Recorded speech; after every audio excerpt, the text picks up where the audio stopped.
Hello students, आज का editorial का टॉपिक है this strategic economic block only Titan the leash. इसको आप कनेक्ट कर पाएंगे GS IR इंटरनेशनल रिलेशन जो है उसमें जो bilateral, regional and global groupings involving India, significance of Indo Pacific for India etcetera. और प्रीलिम्स में जो इंटरनेशनल ऑर्गेनाइजेशंस हैं जैसे ASEAN है, RCEP है, IPEF है, इन सारे टॉपिक से आज के एडिटोरियल के एनालिसिस को कनेक्ट करवाएंगे। आते हैं आज के एडिटोरियल के एनालिसिस पर। नवंबर 2019 में इंडिया का जो ट्रेड पैक्ट था, रीजनल कॉम्प्रिहेंसिव इकोनॉमिक पार्टनरशिप, जिसमें इन्वॉल्व थी China, Japan, south Korea, Australia, New Zealand, इससे इंडिया निकल गया था। एसोसिएशन था 10 स्टेट्स का, जिसमें साउथ ईस्ट एशियन नेशंस जो कि ASEAN के नाम से जाने जाता है, ये ग्रुपिंग्स थी। फास्ट फॉरवर्ड 2023 में इंडिया सेम कंट्रीज के साथ एक्सेप्ट चाइना, उसको चाइना से रिप्लेस किया। इंडिया ने चाइना को US के साथ रिप्लेस किया और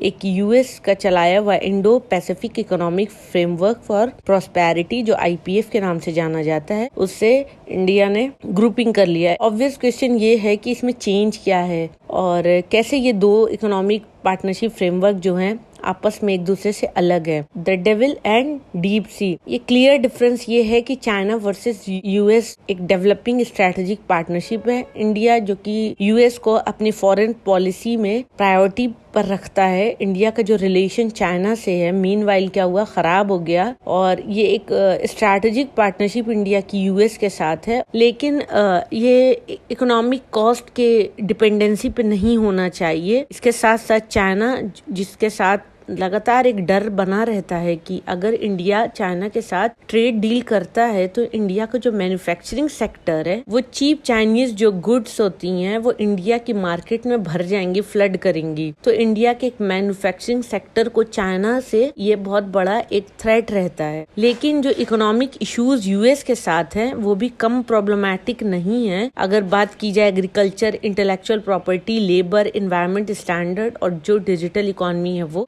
स्ट्रैटेजिक पार्टनरशिप का मतलब ये नहीं है कि हम पूरी तरीके से एक्सेप्ट कर लें US के self interest driven economic framework है, जो कि इंडिया की करंट जो इकोनॉमिक इंटरेस्ट है उससे सूट नहीं करता है। अगर ट्रेडिशनली जो होता है, अगर उसे देखें तो जो ट्रेड डील रही है उसमें इम्पोर्टेंट जो रहा है टैरिफ है, लेकिन अभी और भी इश्यूज आ रहे हैं इससे रिलेटेड, जैसे कि intellectual property, services, investment, domestic regulation, digital and labour and environmental standard, जो कि इम्पोर्टेंट हो गए। US की जो IPF प्रपोजल है वो कम्प्लीटली हटा देता है टैरिफ एलिमेंट को, जो कि एक टिपिकल ट्रेड डील है और जो कि पूरी तरीके से जो डील करता है वो अलग एरियाज हैं।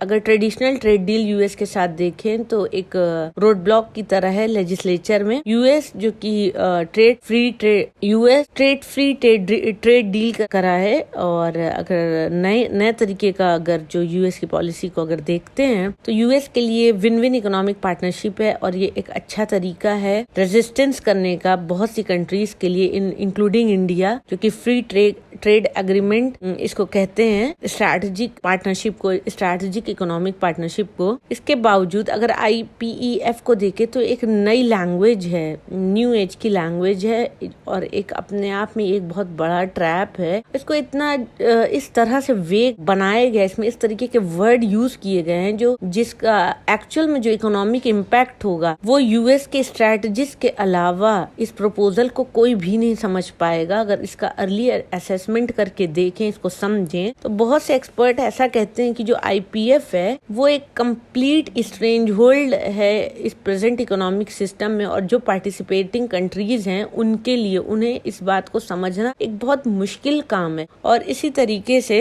ये एक कंप्लीट एडवांटेज है, पूरी तरीके से फायदेमंद है US के लिए। IPF एक ऐसी स्ट्रैटेजिक इकोनॉमिक ब्लॉक है, एक इंटीग्रेटेड इकोनॉमिक सिस्टम है जो US सेंटर्ड है और ये इम्पोर्टेंट इस वजह से भी है क्योंकि इसमें चाइना जो है वो है ही नहीं, इंक्लूड नहीं है। इस तरह का सिस्टमिक इंटीग्रेशन जो कि IPF से होता है, IPF के थ्रू होता है, इस ग्रुपिंग के थ्रू, तो एक्चुअल में इसका एक लंबे वक्फे के बाद देखेंगे तो इसका एक इम्पैक्ट होगा जो कि डोमेस्टिक पॉलिसीज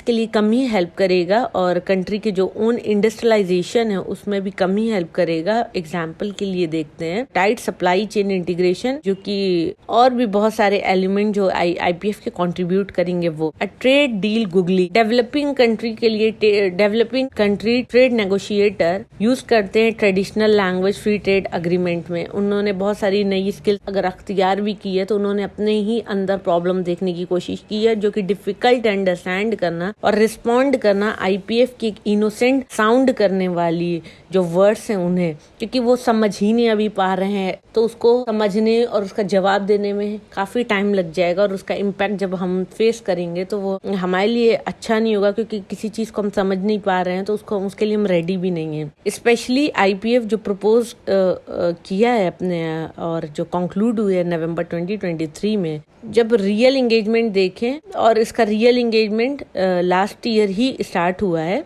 और स्पेशली जो IPF का प्रपोजल है वो कंक्लूड होगा नवंबर 2023 में, और उसका रियल एंगेजमेंट बिगिन हो गया था लेट लास्ट ईयर ही। ट्रेडिशनली देखें तो फ्री ट्रेड जो अग्रीमेंट है उसका ज्यादा फोकस है, और अभी बहुत सारा वक्त भी लेगा इसको कंक्लूड करने के लिए, और एक इनोसेंस रिलेटिवली हाई लैंग्वेज जो IPF में यूज हुई है वो एक एक्सक्यूज होगा इसको रश करने के लिए, इसको कंक्लूड करने के लिए जल्द से जल्द। और प्रिसाइजली अगर देखें तो किसी भी तरह की जो लैंग्वेज है वो एक ट्रैप है कंट्रीज के लिए। अगर कंट्री को इकोनॉमी वाइड परमानेंट कमिटमेंट देना है और डोमेस्टिक पॉलिसी जो पूरी तरीके से कॉम्प्रोमाइज होगा डोमेस्टिक इकोनॉमी के लिए, इसका रियल इम्प्लीकेशन थोड़े थोड़े वक्त पे पता चलता रहेगा। IPF के 4 पिलर्स हैं, trade, supply chains, clean economy, fair economy. ये बिना डरे एक पॉसिबल ट्रैप है। इंडिया ने ज्वाइन कर लिया है 3 पिलर को ट्रेड को छोड़कर, लेकिन एक ग्रेट प्रेशर है कि ट्रेड को भी ज्वाइन करे इंडिया, लेकिन अभी